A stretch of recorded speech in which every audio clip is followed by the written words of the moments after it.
Que tal, saudos? Débeda cero en Pontevedra cando remate este mandato e obxectivo que marca o goberno municipal. Ampliamos de contado, isto é Pontevedras 10. Comezamos.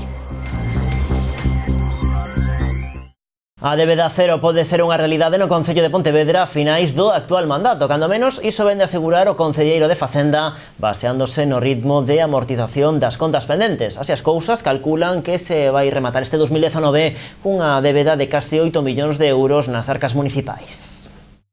A débeda do Concello de Pontevedra sitúase en niveis de hai case 3 décadas. Segundo o edil de Facenda, a 31 de decembro de 2019, as arcas municipais adebedarán case 8 millóns de euros. A débeda viva do Concello debe ser similar a de mediados dos 80. Digo, debe ser porque é o último dato que temos e que temos registrado no ano 91, que é o último registro que eu teño, debíamos 11.685.000 euros. Por tanto, isto nos vai a mediados dos 80 ou incluso menos, non? De feito, a débeda porcentualmente significa o 11,84% dos dereitos liquidados. É dicir, que é pouquísimo. Para acadar estas cifras, o Concello realizará unha nova modificación de crédito para amortizar débeda por valor de 4.200.000 euros, cancelando 3 préstamos dos anos 2009, 2014 e 2016. A contía procede do superávit dos 2 últimos exercicios e dos cartos procedentes de adxudicacións á baixa. Se nós seguimos aplicando este criterio de destinar o 50% do superávit a investimentos e o 50% a amortización de débeda, é moi probable que a finais deste mandato esteamos en débeda cero. Así as cousas, dende o Concello aseguran que esta situación non é a desexable, pero que ven dada pola lexislación que regula as contas municipais. Quen está facendo de Paganini no tema do déficit das administracións públicas son os concellos e as diputacións. De feito, eu non sei canto lle salvaron o 0,8 ou así do déficit, senón non cumplían. E quen lle salvou o déficit ao Estado? Porque tanto o Estado como as comunidades autónomas siguen tirando para diante. Con esta legislación tan restrictiva, o que están arreglando é o déficit xeral do Estado. Pero que lo estamos pagando, precisamente, como diría o alcalde, é a administración máis pequeñita. González destacou que ademais o fixo nun período inferior do que ven marcado por lei. A media foi de 43,12 días, moi por debaixo dos 60 que recolle a norma.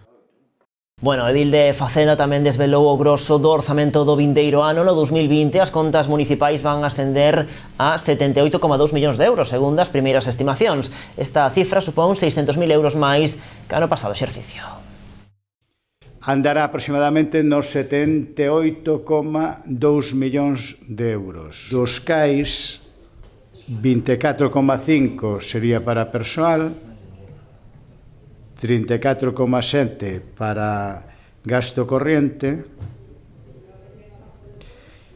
algo menos de 1 millón para amortización e gastos financeiros e de investimentos 13,1 millón e de transferencias 5 millóns.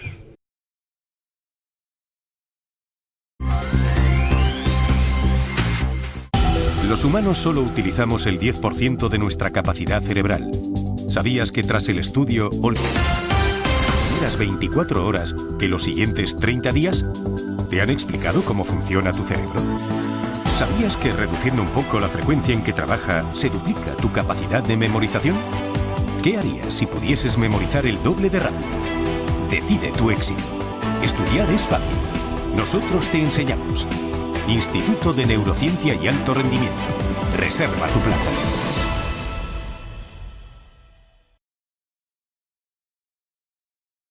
Ence percorreu esta mañá as rúas de Madrid. Traballadores da factoría de Pontevedra, tamén de Asturias, transportistas e empregados das empresas auxiliares trasladáronse ata a capital do Estado para reclamar a continuidade da pasteira en Lourizán dentro da ría de Pontevedra. Unha caravana de 165 camións e ao redor de 130 coches de traballadores partiron onte dende Galicia e Asturias ata Madrid para participar nesta manifestación que arrancou dende a sede do Partido Socialista na Rúa Ferraz e finalizou diante do Congreso dos Deputados Deputados. A compañía e os traballadores defenden a legalidade da prórroga da concesión outorgada en 2016 polo goberno en funcións de Mariano Rajoy. A cuestión está agora en mans da Audiencia Nacional, que deberá determinar se a decisión foi conforme a dereito ou non, como demandan o Concello de Pontevedra, Greenpeace e a PDR, a Plataforma en Defensa da Ría.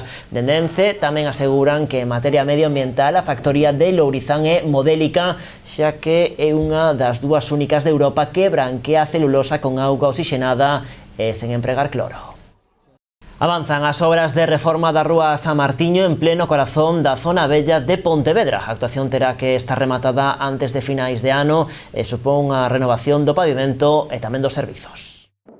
Antes de finais deste ano, a Rúa San Martiño locerá un novo aspecto. A súa reforma avanza a bo ritmo, mudando tanto o pavimento como os servizos e iluminación. É unha intervención onde se renova todas as instalacións e se coloca o pavimento superior será de lousa de 10 centímetros con uns detalles nos bordes de chapacuña, de pedra de chapacuña, seguindo un pouco a estética, a liña que xa sigue o resto de rúas, como é a rúa.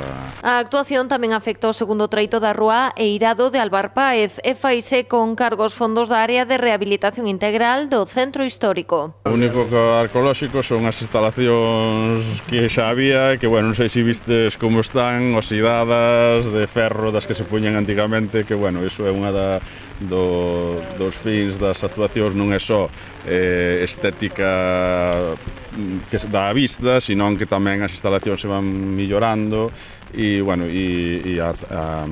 con esta renovación tamén se incide pois no aforro de auga, que xa haberá menos perdas, e se separan pluviais e fecais. Segundo o concelleiro, trátase dun paso máis na aposta do Concello de Pontevedra por recuperar a zona monumental da cidade. Dentro da política do Concello destes últimos anos de recuperación do espazo público para os cidadáns, pois, bueno, vese que con esta quedarían 10 rúas e espazos públicos por recuperar na zona monumental.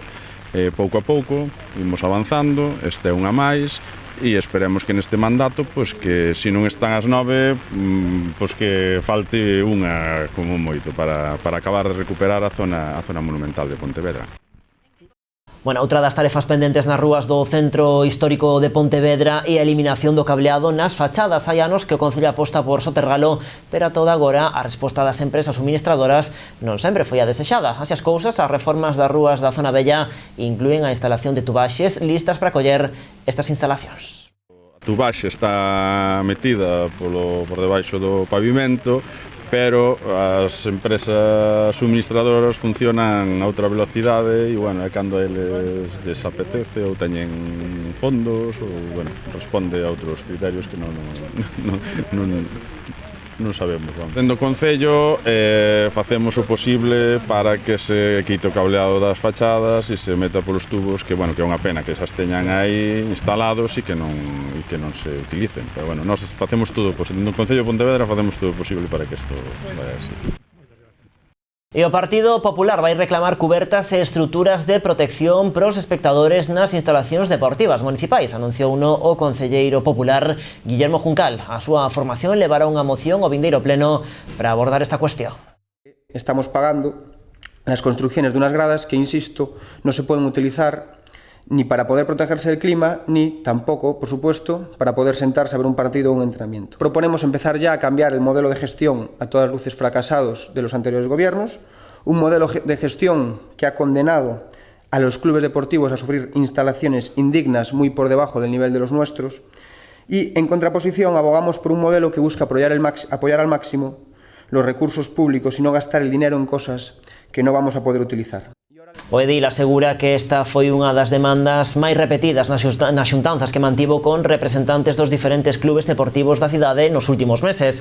Unha listaxe de demandas na que tamén figura un cambio na política en relación coas subvencións. Para Juncal, a instalación das cubertas debería arrancar polos campos de fútbol 8 na Xunqueira para despois actuar no de Monteporreiro, no novo de Xeve e no da Xunqueira 2. Aínda que non fixeron unha estimación do custo que suporía, a formación apunta que non non ten sentido investir 300.000 euros nun novo campo se non se teñen en conta estas actuacións para permitir o uso das instalacións durante todo o ano.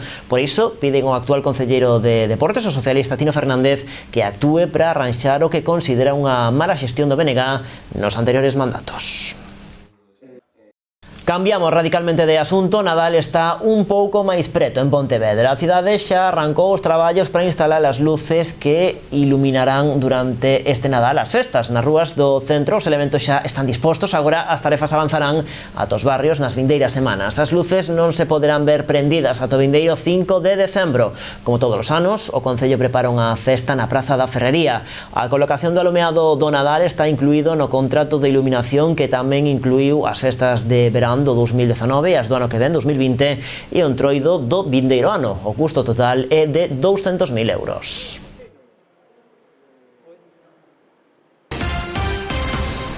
Chegamos así ao remate deste Pontevedras desde hoxe. A actualidade continúa en canalriasbaixas.com e tamén nas nosas redes sociais. Vémonos mañá con máis asuntos. Adeus.